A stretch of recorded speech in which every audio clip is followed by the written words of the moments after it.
मुझे लगता है कि भारतीय जनता पार्टी में अगर किसी नेता ने इस चुनाव से अगर सीख कर जो मंथन किया है ना, ये उसी का निचोड़ है कि इस तरह से फैसले लगातार जो एक नैरेटिव बुना जा रहा था भाजपा के अगेंस्ट में पूरे इंडिया अलायंस द्वारा, उसको वन साइड कर एक ऐसा स्टेप उठा दिया जो ये नेम प्लेट का था। पूरा विपक्ष का जो जातीय जनगणना जो पूरा चल रहा था ना वहाँ पे संसद में, वो सारा ठप कर दिया इन्होंने। आज चर्चा जो है ना सिर्फ नेम प्लेट इस पे चल रही है। यहीं से दर्शाता है कि भाजपा जो है ना फ्रंट फुट पे आ गई है। वो अब डिफेंसिव मोड में नहीं, अब वो अग्रेसिव मोड में है। और जिस तरह से उन्होंने पीछे जो अभी कन्वर्जन लॉ के ऊपर जो उन्होंने अध्यादेश लाया है, जो उस पर ड्राफ्ट होने वाला है, मतलब 10 साल से लेकर 15 साल की सज़ा अगर आप कन्वर्जन में अगर कोई लिप्त पाया जाता है तो उसको, और साथ में दंड अलग से, जो मतलब पैसों का दंड है वो अलग से, मतलब ये जुर्माना अलग से उनको दिया गया है। तो ये एक वेलकम स्टेप है उस प्रदेश में जहां कई ऐसे जो समाजवादी के नेता थे, जो कई ऐसे थे मतलब बड़े बड़े नेता जो धर्मांतरण करवाते थे और फॉरेन फंडिंग लेकर यहाँ पे एजेंडे सेट किया करते थे। तोकीर रजा ने सरेआम बोला था कि हम 30 लड़कियों का धर्मांतरण करवाया। तो तोकीर रजा जैसे कई ऐसे और नेता थे, कई और ऐसे जो अपने आप को सामाजिक कार्यकर्ता कहते थे, उसकी आड़ में कई ऐसे जो बच्चे बोल नहीं सकते, गूंगे नहीं होते, जिनका मानसिक संतुलन, उनका धर्मांतरण करवाने का जो भी है ना, वो भी हमें यहाँ पे दिखा।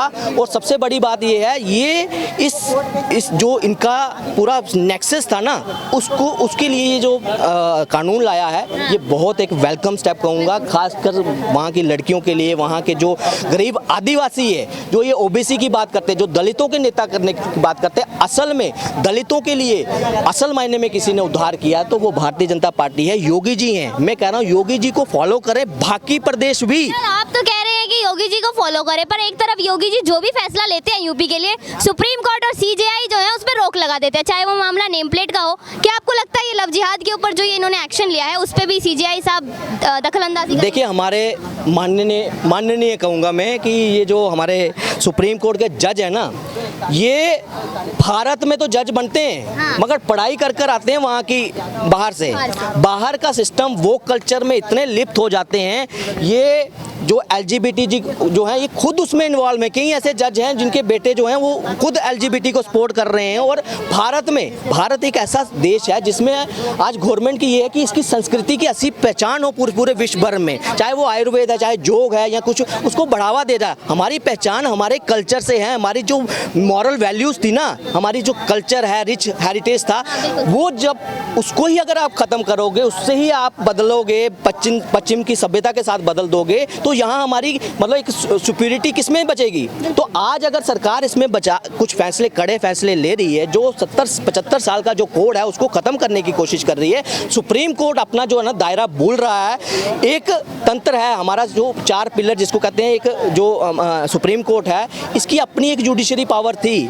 जो लॉ मेकर हैं, चाहे MP हैं, लोकसभा है, राज्यसभा है, विधानसभा है, इनको आपस में इंटरफेयर नहीं करना चाहिए, इनको अपना रोल प्ले करना चाहिए था। और जो हितकारी फैसले हैं उस पर हर बार कोई ऐसा फैसला आता है सुप्रीम कोर्ट चले जाओ, छोटा सा कावड़ ये जो नेम प्लेट का था इस पे सुप्रीम कोर्ट जा रहा। और सुनने वाले कौन है? बेवकूफ़ बिना सुने क्या करते हैं, उस पर अगली डेट डाल देते हैं। और डेट भी ऐसी नहीं, छोटी नहीं कि वो कावड़ का सावन का महीना निकल जाए।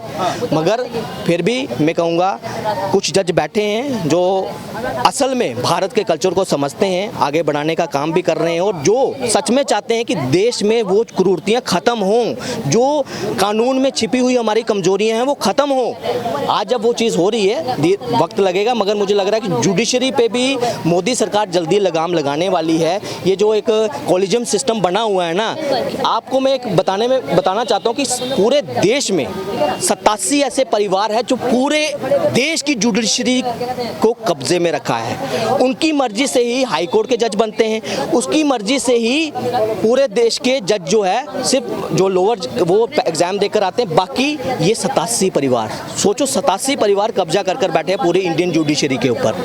आज उस तंत्र को तोड़ना पड़ेगा। अगर IAS बनता है, IPS बनते हैं, वो पढ़कर एग्जाम देकर अपनी काबिलियत से बन रहे हैं, मगर एक रिकमेंडेशन कि मेरा दोस्त है, मेरे रिलेटिव है, वही जज बनेगा, फिर आगे जाकर उसका बेटा ही बनेगा या उसका रिश्तेदार ही बनेगा। और जो लायक लोग हैं, जो अच्छे पढ़े लिखे हैं, जो अच्छे सिस्टम को समझते हैं, उनको मौका ही नहीं मिल पाता।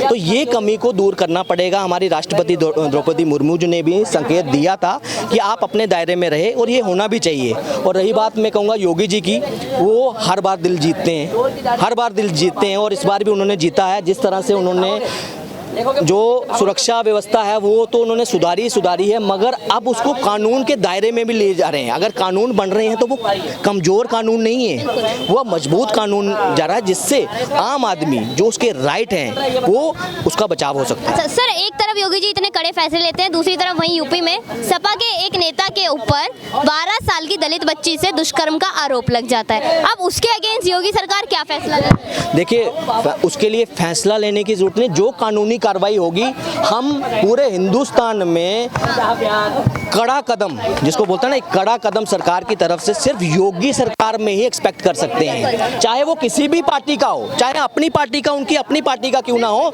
हमने देखे हैं बड़े बड़े जो अपने भाजपा के नेता भी थे, अगर उन्होंने कोई क्राइम कमिट किया, उनके घर के बाहर भी बुलडोजर चला हुआ है। मैं आज प्रश्न ये पूछता हूँ, जो यूपी चुनाव में प्रियंका गांधी कहती थी लड़की हूँ, लड़ सकती हूँ, जो राहुल गांधी जो मणिपुर चिल्लाते थे, आज उनका एक बयान, प्रियंका गांधी का एक बयान इस मुद्दे पे, पूरे इंडिया अलायंस का, साउथ नॉर्थ ईस्ट वेस्ट, कहीं से कोई एक बयान, यहाँ से दर्शाता है इनको देश की बेटी से कोई लेना देना नहीं। अगर भाजपा प्रदेश की कोई बेटी है तो वो इनकी बेटी है, मगर अगर इनके द्वारा या इनके प्रदेश में कोई महिलाओं के ऊपर क्राइम कमिट होता है, उस पर मुंह बंद, उसके ऊपर जैसे राजस्थान पे मुंह बंद, छत्तीसगढ़ पे मुंह बंद उस वक्त हुआ करता था ना, अंकिता को घर में जला दिया गया था, कोई बयान, कुछ बयान नहीं। यहीं से दर्शाता है कि ये जो है सिर्फ बोलते हैं, इनका देश की जनता, उनके हितों से कोई लेना देना नहीं है। अभी जाति जनगणना के बारे में ये चल रहा है, बड़ा प्रोपोगंडा चल रहा है, क्यों? कभी सोचा आपने? यहाँ क्या है, मुस्लिम कार्ड फेड हो गया। 10 साल से जो ये मुस्लिम कार्ड खेलते आ रहे थे पिछले कई सालों से, कई दशकों से, आज वो फेल हो गया। मुस्लिम कार्ड जो है, आप कहते हैं कि अब अगर हिंदू को तोड़ेंगे नहीं तब तक हम सत्ता में नहीं आ सकते। आज वही उसी एजेंडे को आगे लेते हुए, जबकि इनके बाप राजीव गांधी जातीय जनगणना को नकार चुके थे, इनकी अम्मा जो इंदिरा गांधी थी उन्होंने नकार दिया था, जवाहरलाल नेहरू ने जातीय जनगणना को नकार दिया था। फिर ये क्यों अभी ये स्क्रिप्ट आई है? क्यों? क्योंकि हिंदू एकत्रित, सबकी जाति पूछते हैं और अपनी जाति नहीं बताते हैं, ये क्या बात हुई? देखिए, यही एक दुर्भाग्य ये है, इनकी अपनी जाति है ही नहीं। जब आज चर्चा चल रही है कि फिरोज खान का पोता जो है वो ब्राह्मण कैसे बन गया, जब ब्राह्मण, मैं खुद ब्राह्मण हूँ, मुझे नहीं लगता किसी हमारे शास्त्र में कोई ऐसा विधि है कि एक बाप का गोत्र जो है, जो मुस्लिम है, वो ब्राह्मण बन जाए, पोता ब्राह्मण बन जाए, नहीं है। आज जब वो सही जगह पर, अनुराग ठाकुर ने पूरा सही जगह पर टारगेट किया उनको, और उसकी दर्द सबसे ज्यादा हुई है। अब वो खुद बयान नहीं कर पाए उस दर्द को, उसके लिए आगे किसको कर दिया? अखिलेश यादव, उनके सबसे घनिष्ठ मित्र है अखिलेश यादव, जिसे कहूंगा कि अखिलेश यादव जी, आप भी सरकार में रहे, और जाति प्रमाण पत्र रहता है, कौन देता है? सरकार देती है। अगर सरकार जो है जाति प्रमाण पत्र देती है, उसमें आप दिखाते हैं कि ये मेरी जाति है, तो अगर कोई पूछता है आपसे जाति, तो गलत क्या है? जब सरकार खुद जाति प्रमाण पत्र दे रही है तो पूछने में अर्ज क्या है? नहीं, अखिलेश यादव के ऐसी वीडियोज भी सामने आए, पत्रकार से जाति पूछते हैं, ड्राइवर से जाति पूछते थे, अब अपने ही दोस्त की जाति नहीं। सिर्फ पत्रकार ही नहीं, जो पत्रकार हैं, अगर उसमें मिश्रा निकलता है, हाँ। तो मिश्रा जी संगी बन जाते हैं, फिर वो कड़वे क्वेश्चन लग जाते हैं, उनको बीजेपी से हैं, फलाना है, इस तरह से जाति पूछकर ये निर्धारित करते हैं कि इसको इंटरव्यू देना है, इनको नहीं देना है। राहुल गांधी पिछले प्रचारों में अपनी गाड़ी के बोनट पे बुलाकर युवाओं से पूछते कि कौन जाति, क्या जाति, फलानी जाति, तुम दलित, तुम ओबीसी, तुम्हें क्या मिला? और आज जब हलवे की बारी आई, एक हलवा सेरेमनी रहता है बजट के सामने, उसमें पूछा जाता है कि कितने ऑफिसर ओबीसी, कितने, अरे वो ऑफिसर किस टाइम पे नियुक्त हुए थे? वो 93 बैच, कोई 89 बैच के, तब से चलकर अब जाकर वो सेक्रेटरी लेवल पर पहुंचे हैं, उस लेवल पर। मगर इनको वहां के एमओएस दलित थे, मिनिस्टर ऑफ फाइनेंस दलित हैं, वो नहीं दिखे। कई ऐसे वहाँ पे जो दिन रात 7 दिन वो जो बजट छपता है तो 7 दिन वो घर नहीं जाते। कई लोगों ने अपने एक वहाँ जो अधिकारी था उसके बाप की डेथ हुई, मगर वो उसने उसको छोड़कर उसका अंतिम उसका दर्शन नहीं किए, मगर फिर भी बोला कि मैं अपना कर्तव्य निभाऊंगा। एक के बेटे की डेथ हुई, खुद फाइनेंस मिनिस्टर ने ये बताया, उस पीड़ा को उन्होंने नहीं जाना, मगर हलवा सेरेमनी का मजाक बनाया। यहाँ दर्शाता है कि इनको देश की संस्कृति से, देश के लोगों से कोई लेना देना नहीं है। ये सिर्फ और सिर्फ अपने सत्ता के भूखे हैं, उसके लिए जितना ये गिर सकते हैं ये गिरने के लिए तैयार हैं। आप ये कहना चाह रहे हैं कि 1947 में धर्म के नाम पे देश को तोड़ा और आज जाति के नाम पे देश को तोड़ा। बिल्कुल डिवाइड एंड रूल, ये अंग्रेजों की पॉलिसी रही है और आज भी मैं डंके के चोट पर ये कहूँगा, ये स्क्रिप्ट सारी अंग्रेजों की ही, जॉर्ज सोरस की लिखी हुई स्क्रिप्ट है कि अब मुस्लिम कार्ड को अलग रखो, वो आपके साथ होंगे ही होंगे, मगर आपको अब हिंदुओं को डिवाइड करना है। हिंदुओं ने एकत्रित होकर 2019 में वोट दिया, 303 आई, आज उसको बांटने की गतिविधि तब से स्टार्ट कर दी और कुछ हद तक इन्होंने किया भी, उसी का परिणाम है कि 99 पे आ गए हैं। मगर अब इनका एजेंडा ज़्यादा देर नहीं चलने वाला, क्योंकि मैं एक चीज़ बोलता हूँ, भाजपा सरकार की आप बोलोगे ये इनका पक्षधर हैं, मगर एज ए जनरल पब्लिक के तौर पर मैं कहूँगा कि क्या बदला 2014 के बाद। 2014 के बाद एक लोन अगर देखा जाए, अपॉर्चुनिटी, घर में पैसा कैसे आए, एक रोजगार कैसे लगे, सबसे महत्वपूर्ण ये होती है एक परिवार के लिए। जब 2014 से पहले पॉलिसी तो पहले भी थी, लोन की स्कीम्स भी थी, मगर क्या था कि लोगों तो कितने लोगों तक पढ़ रहे हैं, जो डिजर्विंग है क्या वहाँ तक लोन पहुँच रहा है, गारंटर ढूंढने पड़ते थे।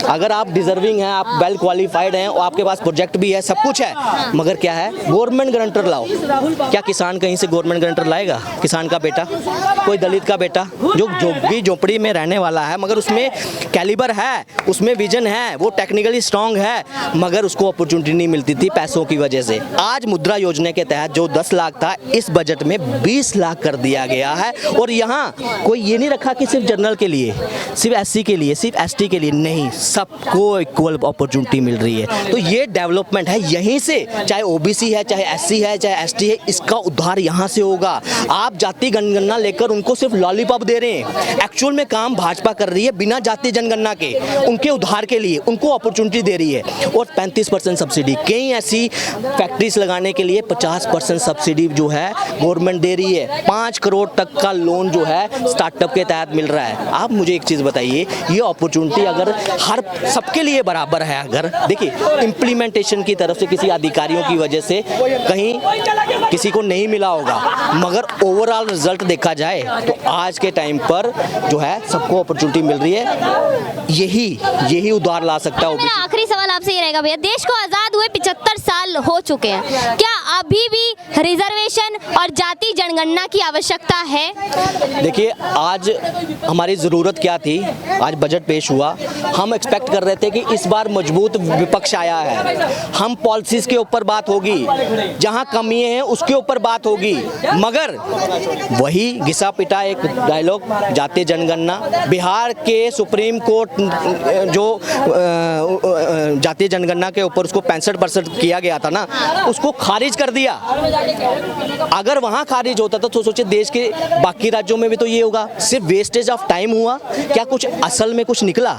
नहीं निकलता। यही है कि ये सिर्फ लॉलीपॉप है, पूरी ओबीसी समाज को भरमाने का काम है। असल मायने में इसमें अगर हो भी जाए तो इससे फल कुछ भी नहीं निकलना चाहता। हाँ, आर्थिक तौर पर जब तक आप अपॉर्चुनिटी नहीं दोगे, चाहे वो दलित समाज है, चाहे ओबीसी है, चाहे एसटी है, कोई भी, उनको जब तक अपॉर्चुनिटी नहीं मिले उनका उद्धार नहीं हो सकता।